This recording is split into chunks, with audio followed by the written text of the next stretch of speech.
오늘은 하나님의 성품 중에서 하나님의 본성, 우리가 가질 수 없는 하나님만이 가지고 있는 본성인 전지, 전능, 무소부재 우리가 계속 배웠고, 근데 하나님이 가진 성품 중에 본성이 아니라 속성이 있는데, 속성 중에 인간과 함께 가질 수 있는 그 속성이 있거든요.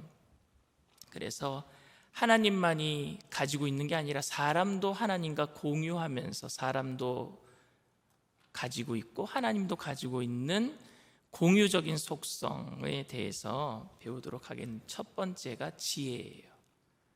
지혜는 하나님도 갖고 계시지만 사람도 갖고 있죠.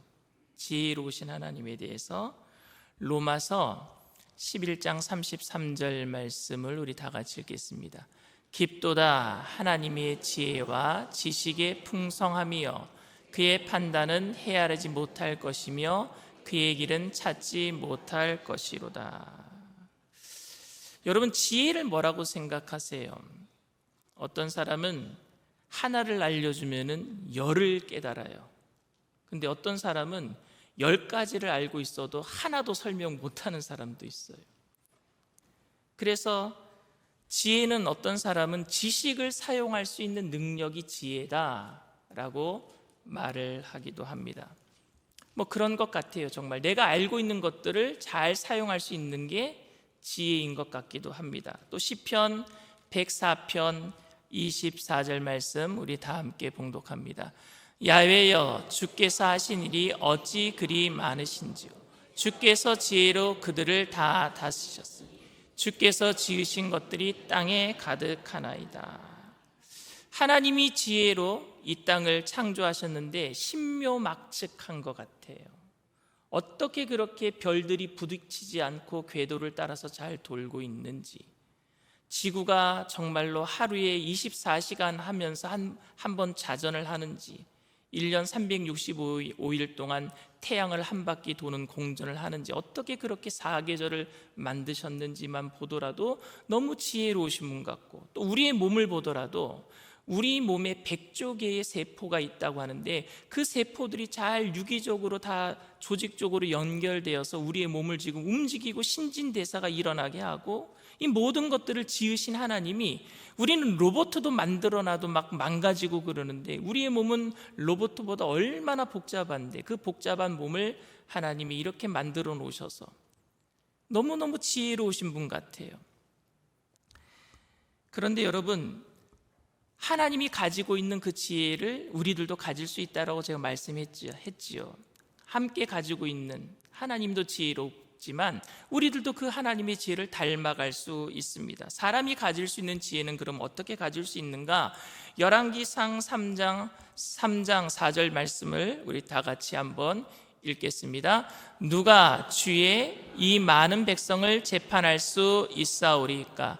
지혜로운 마음을 종에게 주사 주의 백성을 재판하여 선악을 분별하게 하옵소서 그랬어요. 지혜로운 마음을 주사 그랬어요. 지혜로운 마음, 이 솔로몬이 기도한 거죠.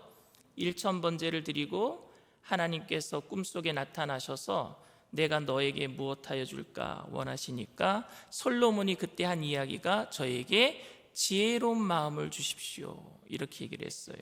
근데 그 지혜로운 마음이라고 하는 히브리 언어가 사마흐입니다. 사마흐는요 어떤 말이냐면 듣는 마음, 순종하는 마음이란 뜻이에요. 여러분, 잘만 들어도 지혜로운 사람이에요. 근데 우리는 듣기는 잘 안 하려고 하고 말하기를 빨리 하려고 그래요. 듣는 걸 잘 안 들으려고 그래요. 잘만 들어도 지혜로운 사람이 될 텐데 말입니다. 우리 일산순복음 영산교회 모든 성도님들은 남의 이야기를 좀 잘 들어주는 성도님들이 다 되시기를 바랍니다. 솔로몬이 원했던 것은 잘 듣는 마음이었어요. 백성들의 그 모든 이야기들을 잘 들어주는 왕. 그런데 정말로 그렇게 기도한 다음에 어떤 일이 벌어졌느냐? 한 여인이, 근데 성경에서는요 그 여인을 창기라고 기록하고 있습니다. 창기라고 기록하고 있어요. 그냥 평범한 여인이 아니에요. 그러니까 이 여인의 아들이 누구의 아들인지도 모르는 거예요. 근데 여인이 아들을 낳았기 때문에 그냥 그 아이를 키우는 거예요. 근데 그 여인은 창기라고 기록되어 있습니다. 근데 그 여인이 잠을 자다가 자기 아기를 깔고 자버려서 아이가 질식해서 죽고 말아요. 그런데 그 옆에 창기가 또 자기랑 비슷한 창기가 있는데 그 아이도 자기와 연배가 비슷한 아기를 갖고 있는데 밤중에 아기를 바깥치게 해버렸어요. 그래서 아기 어머니가 일어나 보니까 자기 아들을 놓고 죽은 아기가 있고 저 옆에 있는 여인이 자기 아들을 데리고 있는 거예요. 그래서 솔로몬 왕에게 찾아갔습니다. 여러분 잘 한번 들어보세요. 창기가 왕을 만날 수 있어요, 없어요? 없어요. 격이 맞지 않아서 앞에서 다 차단해 버립니다. 그런데 솔로몬은요, 모든 백성의 마음을 듣기를 원했던 사람이, 왜? 하나님께 그렇게 기도했잖아요. 하나님 나에게 지혜로운 마음을 주사 듣는 마음을 주세요. 그래서 사람을 신분으로 차별하지 않은 거예요. 그래서 두 여인이 와서 이야기라는 것을요 아주 세밀하게 듣습니다. 세밀하게 들을 때에 정말 누가 어머니인지 솔로몬은 알고 있었어요. 알게 된 거예요. 그래서 그 어머니가 누구인지 너무너무 사랑이 많은 사람이, 그 아기에 대한 사랑이 많은 사람이 어머니이겠구나, 왜 얘기하는 거 들어보니까 알겠어요. 그래서 액션을 취한 거예요. 이 아기를 둘로 갈라서 반씩 나눠줘라. 그때 진짜 어머니는 어떻게 얘기했어요? 아니요, 차라리 저 어머니에게 주십시오. 가짜 어머니는 아니요, 둘로 나눠서 저 여인도 반쪽 갖고 저도 반쪽 갖게 해주세요. 여러분, 자기가 못 먹는 떡이면 남도 못 먹게 다 찔러보는 거예요, 나쁜 사람들은. 잘 들어보니까 솔로몬 왕이 이걸 알게 되었죠. 하나님께서도 우리의 신음소리에도 응답하시는, 우리의 모든 기도를 듣고 계시는 지혜로운 하나님이신 줄 믿습니다. 그러니까 우리들도 그 지혜를 닮아가야 되겠죠.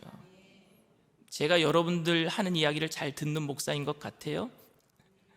그러면 저는 지혜로운 목사가 되는 거예요. 근데 성도님들이 하는 이야기를 됐어요, 제 말 좀 들어보세요 하면은 저는 무식한 목사가 되는 겁니다. 제가 지혜로운 목사가 될 수 있도록 많이 기도해 주시기를 부탁을 드립니다. 그렇다면 여러분, 하나님의 지혜는 뭘까요?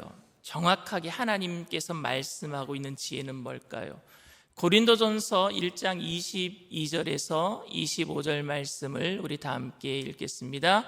유대인은 표적을 구하고 헬라인은 지혜를 찾으나 우리는 십자가에 못 박힌 그리스도를 전하니 유대인에게는 거리끼는 것이요 이방인에게는 미련한 것이로되 오직 부르심을 받은 자들에게는 유대인이나 헬라인이나 그리스도는 하나님의 능력이요 하나님의 지혜니라. 하나님의 어리석음이 사람보다 지혜롭고 하나님의 약하심이 사람보다 강하니라. 아멘. 사도 바울이 하나님의 지혜에 대해서 이야기를 하고 있는 장면인데요, 유대인들은 표적을 구한다 그랬어요. 유대인들이 구하는 표적이 여러분 무엇이라고 생각하세요? 유대인들이 생각하는 표적은 이스라엘 백성들이 출애굽할 때에 하나님께서 내려주셨던 10가지 재앙이었습니다. 홍해의 기적이었어요.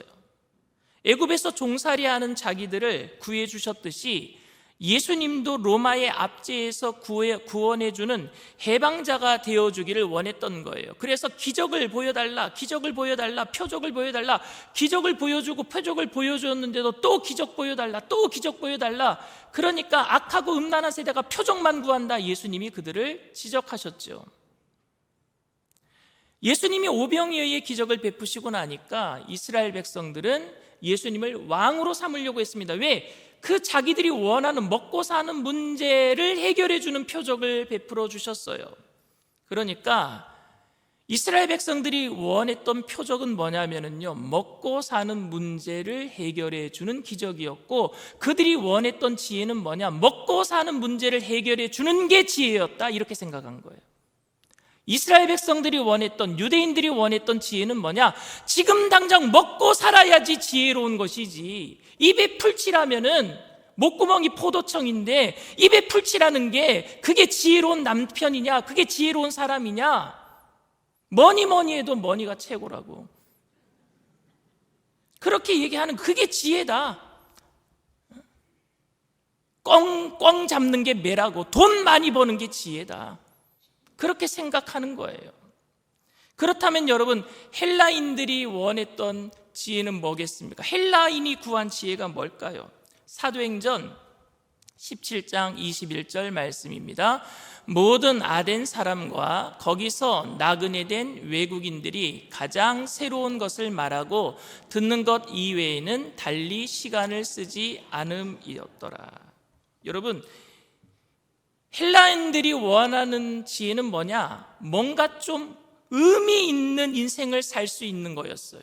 그들이 구했던 지혜. 헬라인들은요, 유대인들에 비해서는요, 먹고 사는 문제가 해결된 사람들입니다. 잘 사는 사람들이었어요. 로마에 있는 사람들, 이스라엘을 식민지 삼고 헬라 문화를 그냥 퍼뜨렸던 그 조금 뭐라 그러냐면 좀 지적인 사람들이었어요. 먹고 사는 문제가 해결되니까 이들이 원했던 지혜는 뭐냐? 의미 있는 삶을 살기 위해서 뭔가 좀 내가 부족한 것이 있으면 더 배우기를 원했던 거예요. 뭐 문화센터 같은 거 열어서 좋은 거 한다 그러면 다 거기 가서 듣는 거예요. 목사님이 말씀 잘 전한다 그러면 그쪽 교회 가서도 들어보는 거예요. 법륜 스님이 잘 전한다 그러면 그 절에 가서 들어보는 거예요. 어떤 신부님이 말씀 잘 전한다 그러면 한번 가서 들어보는 거예요. 왜? 의미 있는 삶을 살기 위해서. 먹고 사는 문제는 해결됐으니까. 그걸 지혜라고 생각한 거예요. 헬라인들이 구하는 지혜.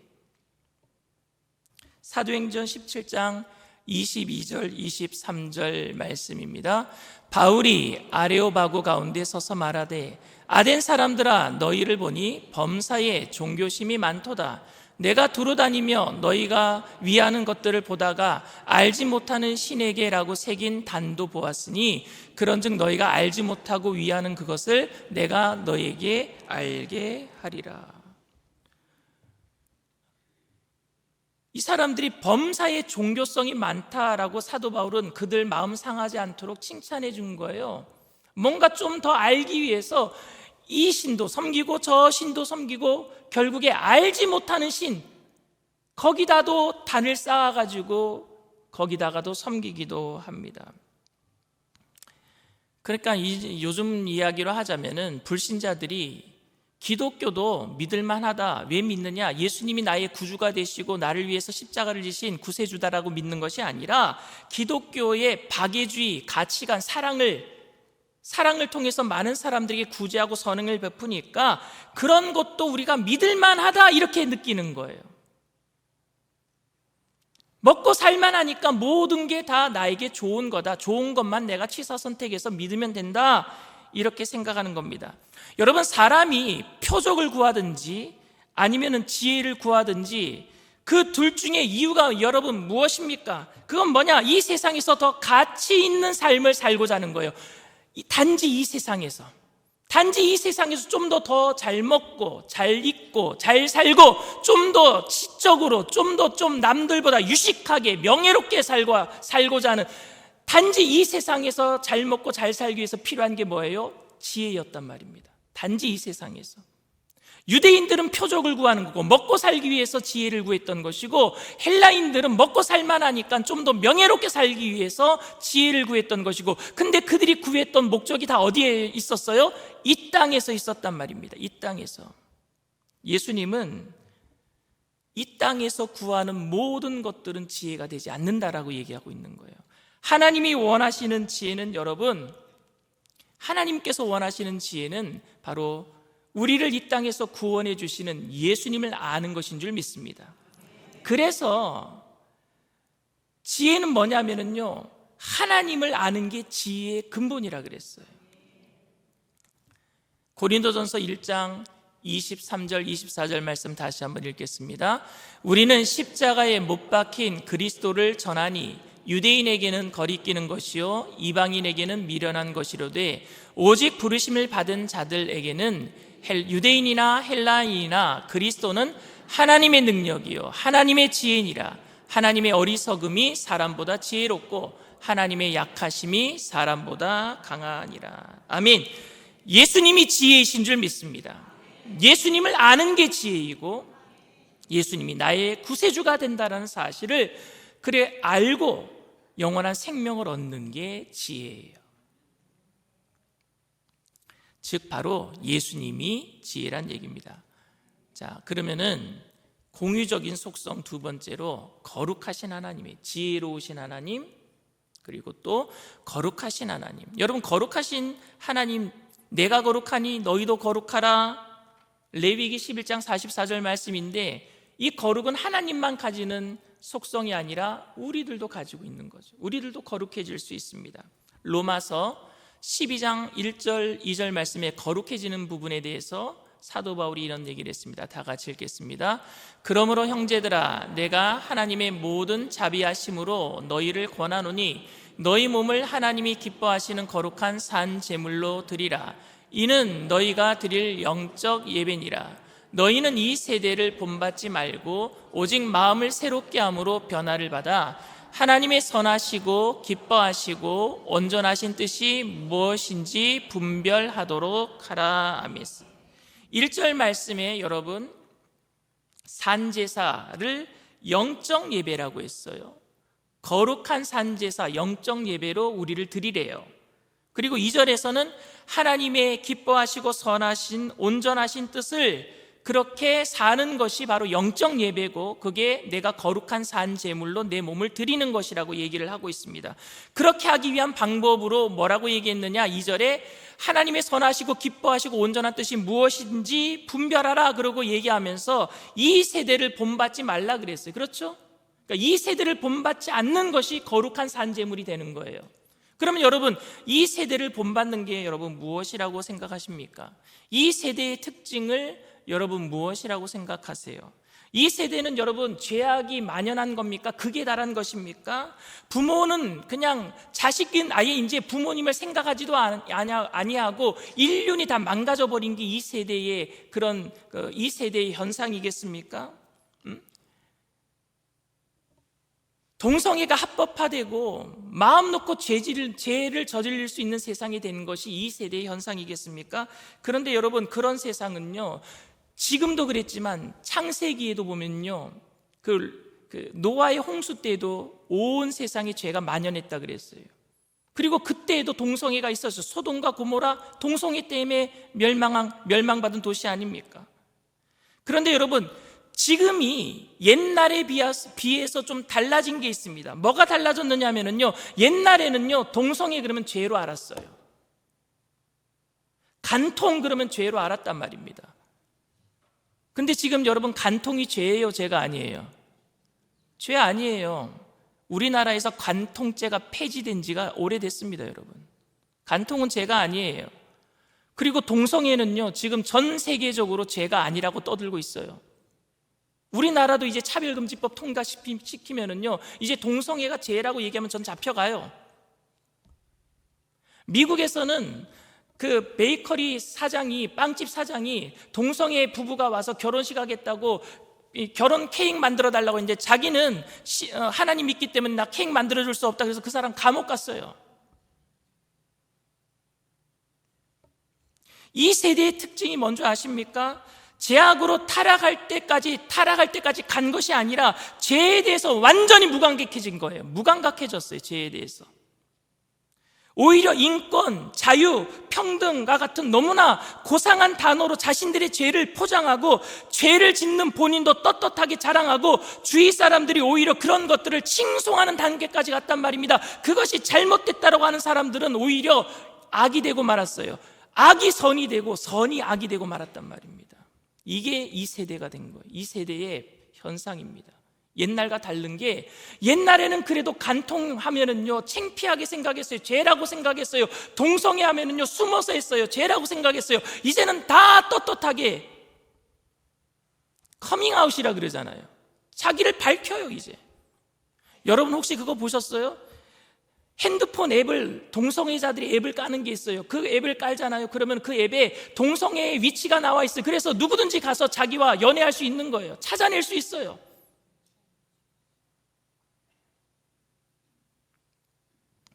절대적 기준이자 선이신 하나님이 실종됐단 말입니다.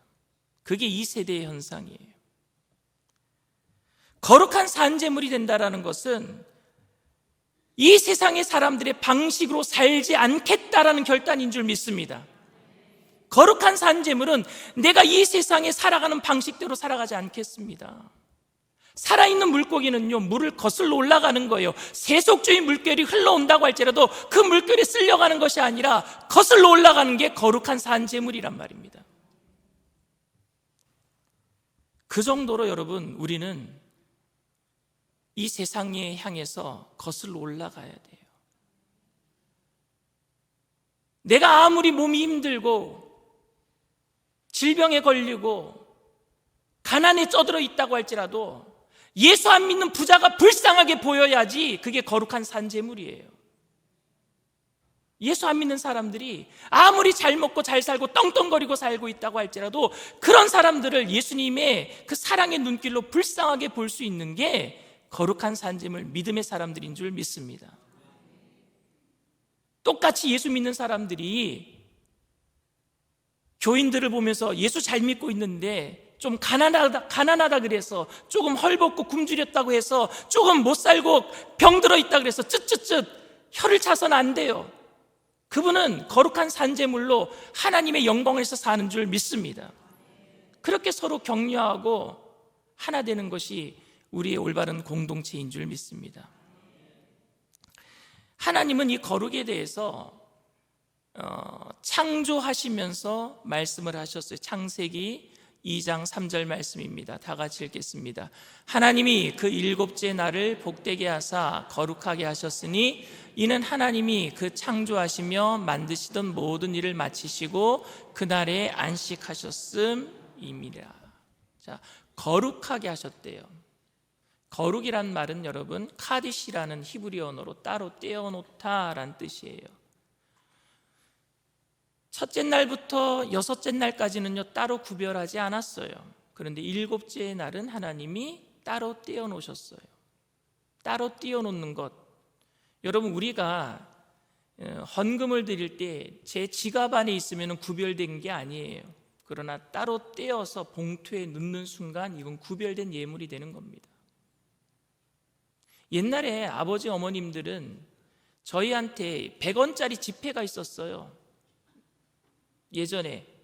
근데 주일날에는 그 100원짜리 지폐를 할머니 같은 경우에는 그걸 다리고 계세요. 다림질로 다려가지고 다리미로 다리는 순간 거룩해지는 거예요. 왜? 구별하는 거니까 따로. 그래서 봉투에 넣으시는 거예요. 오늘 우리가 그렇게 거룩함으로 살게 되기를 바랍니다.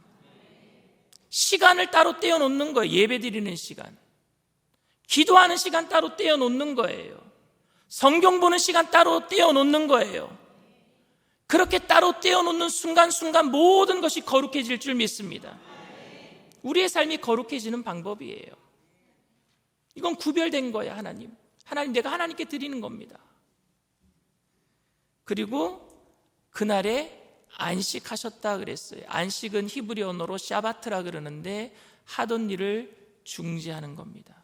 무엇을 위해서요? 하나님과 함께 교제하기 위해서. 우리가 따로 떼어놓는 목적이 뭐예요? 하나님과 교제하기 위함이에요. 하나님과 함께 안식하기 위함입니다. 그래서 거룩이라는 것은 한마디로 얘기하면은 세상 속에 있지만 세상에 속하지 않는 하나님의 백성들을 거룩한 백성이라고 얘기하는 거예요. 우리는 이 세상에서 삽니다. 그러니까 이 세상은 세속주의 물결로 흘러가요. 그러나 이 세상에 속하지 않은 하나님의 백성으로 따로 구별된 하나님의 백성, 거룩한 저와 여러분들 다 되시는 줄 믿습니다. 자, 하나님과 우리가 공유해서 가질 수 있는 속성 세 번째가 뭐냐면요, 공의로우신 하나님, 공의입니다. 공의. 여러분, 공의는 뭐라고 생각하세요? 의의를 여러분 어떤 개념으로 생각하십니까? 의의, 저 사람 죄를 한 번도 안 지은 상태를 의의라고 생각하십니까? righteousness, 의의라고 죄를 한 번도 안 지은 사람, 깨끗한 사람, 의의라고 생각하십니까? 창세기 15장 6절에 의의에 대해서 하나님이 이런 말씀을 하십니다. 다 같이 읽겠습니다. 아브라함이 야훼를 믿으니 야훼께서 이를 그의 의의로 여기시고. 아브라함이 야훼를 믿으니 야훼께서 이를 그의 의의로 여기시고.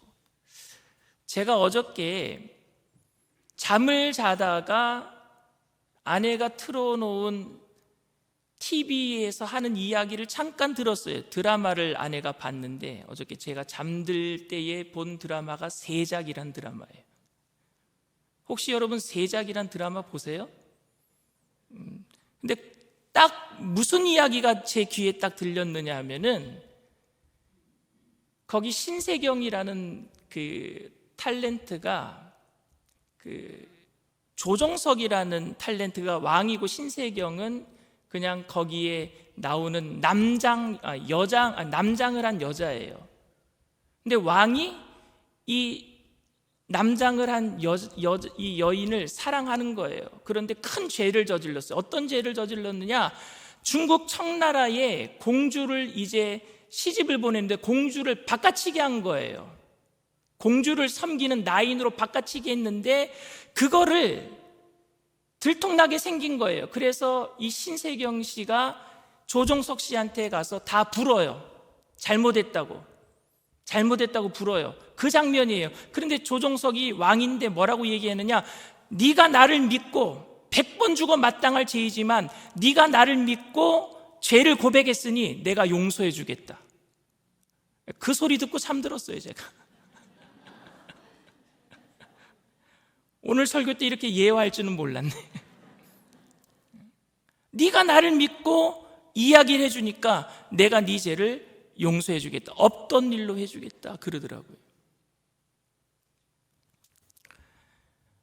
의는 여러분 도덕적인 개념이 아니라, 드라마에서도 여러분 의를 도덕적인 개념으로 해석한 게 아니라 어떤 걸로 해석을 했냐면 관계적인 것으로 해석을 했습니다. 관계가 있으니까 용서가 되는 거예요. 아무리 큰 죄를 저질렀는데도 용서가 되는 거예요. 관계가 있으니까.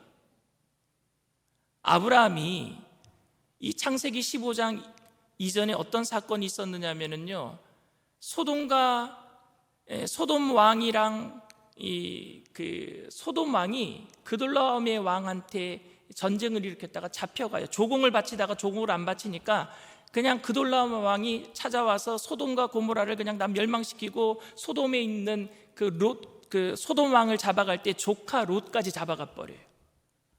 그러니까 소돔에 살다가 롯이 이제 전쟁통에 잡혀간 노예가 되고 말았어요. 그래서 아브라함이 집에서 길리온 400명의 용사를 데리고 찾아가서 그래서 전쟁에서 승리하고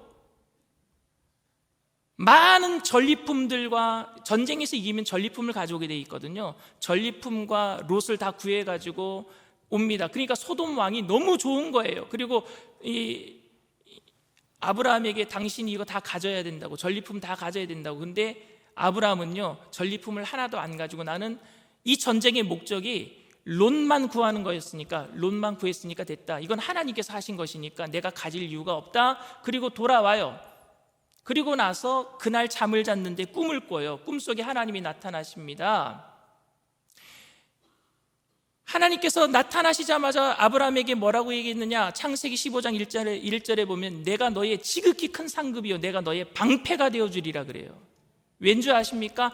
아브라함이 하나님 의지하고 아무것도 안 가져왔기 때문에 그래요. 여러분들이 하나님 의지하고 살면은 세상의 건 내가 다 양보해도 하나님이 다 채워주실 줄 믿습니다. 내가 너의 지극히 큰 상급이요 내가 너의 방패가 되어주리라 라고 얘기를 해요. 그때 아브라함이 하나님, 나는 무자하오니 내게 자식이 없으니 이 집에서 길리온 다메섹 종 엘리에셀이 나의 후사가 될 것입니다, 이런 얘기를 해요. 아브라함이요 뒤끝이 있는 사람이에요. 하나님이 나에게 자식 준다고 약속하셨는데, 땅을 주신다고 약속하셨는데, 복이 될지라 약속하셨는데 아직도 아무것도 이루어진 것도 없습니다. 지금 갈대아 우르 아버지 데라 집을 떠나서 온 지 지금 15년이 지났어요. 10년이 지났어요. 75세 때 부름을 받고 이제 85세가 된 거예요. 창세기 15장이. 그런데 아직도 아들이 없습니다. 그러니 이 집에서 길리온 후사, 그래도 내 말 잘 듣는 종이, 양자상속법이 있으니까 종을 양자 삼아서 내가 이에게 모든 것을 물려주겠습니다. 그러니까 하나님께서 아브라함에게 너 잠깐 나와봐. 바깥으로 부르셔요. 바깥으로 부르셔서 하늘의 별들을 봐.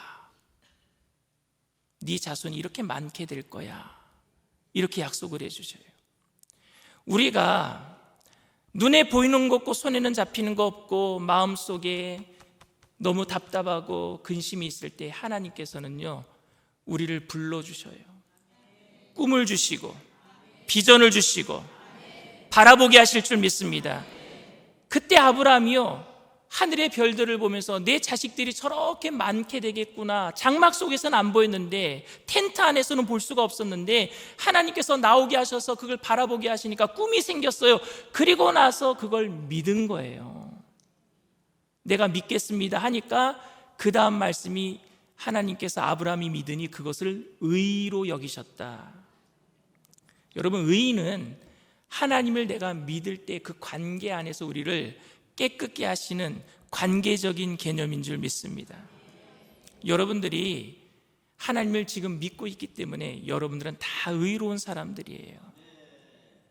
그 의로움은 내 노력으로 의로워진 것이 아니라 그저 내가 하나님을 믿을 때에 선물로 주어진 의란 말입니다. 그러니 바울이 뭐라고 했냐? 자랑할 수 없다 그랬어요. 근데 우리는 가끔 가다가 남들보다 기도 많이 하면, 남들보다 내가 좀 더 성경책 많이 읽으면, 남들보다 내가 좀 더 금식도 많이 하면 그걸 의라고 자랑할 때가 있어요. 그 누더기 같은 의를. 아니요, 그건 의 자랑할 수 없는 거예요. 내가 하나님을 믿을 때에 우리를 의롭게 하시는 불가항력적인 하나님의 은혜인 줄 믿습니다. 그리고 그 의로움은요, 우리를 거룩한 단계로 만들어 간단 말입니다. 의의 옷을 입었으니 어떻게 내가 또다시 죄악 가운데 들어갈 수 있겠습니까? 여러분들이 그 관계적인 그 의를 날마다 주님과 동행하시면서 계속해서, 이 의는요, 여러분, 날마다 지속이 돼야 되는 거예요. 하루라도 내가 주님과의 관계가 서운해지면은요, 성령님도 여러분, 우리가 소멸시킬 수 있단 말입니다. 우리가 억지로 주님을 싫어한다고 표현하면 주님이 왜 여기 계시겠습니까? 그래서 우리가 날마다 환영하고 인정하고 모셔드려야 되는 거예요. 연약한 우리가, 제가 지난주에 설교하면서 예수님 똑똑똑 하는 문 거기 보여드렸잖아요. 누가 모셔드려야 되는 거예요? 예수님이 밀고 들어오시는 게 아니라 우리가 모셔드려야 된단 말이에요. 그래서 동행하는 삶이 우리를 계속 의로워지게 만들어가는 거예요. 그 거룩한 단계가 예수님을 닮아가는 예수님의 분량까지 자라가게 될 줄 믿습니다.